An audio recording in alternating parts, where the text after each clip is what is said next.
চলে এলাম হাওড়া স্টেশনে। আসার পরে এরা গেছিল দোকানে, তো দোকান থেকে দেখো কত কিছু কিনে নিয়ে এসে, মিষ্টি দই, স্যান্ডউইচ, একটা জলের বোতল, তারপরে সঙ্গে রয়েছে এই দেখো একটা লস্যি। তো এইগুলোই কিনেছে। এখন এরা বসে বসে খাচ্ছে, কারণ অনেকটাই সকালে আমরা বেরিয়েছিলাম। তো সেই জন্য এদের আস্তে আস্তে খিদে লেগে গেছে। তো যাই হোক দেখো, এই যে মিষ্টি দইটা খাওয়ার পরে সোনা প্যাকেটটা ফেলে দিল। আর এখানে এখন আমরা যাচ্ছি ট্রেনের কাছে। তো সোনা আগে আগে চলে যাচ্ছে।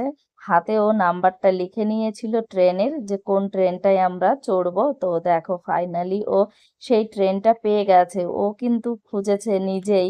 তো এখন এই যে আমরা সবাই ট্রেনে উঠে পড়লাম। আর সিটটা খুবই সুন্দর ছিল। তো দেখো এই যে জায়গা মতন এসে গেছি।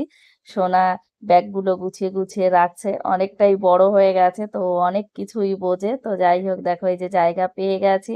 আর আমাদের ট্রেনও ছেড়ে দিয়েছে। তো এই যে এখানে সবাই বসে আছি।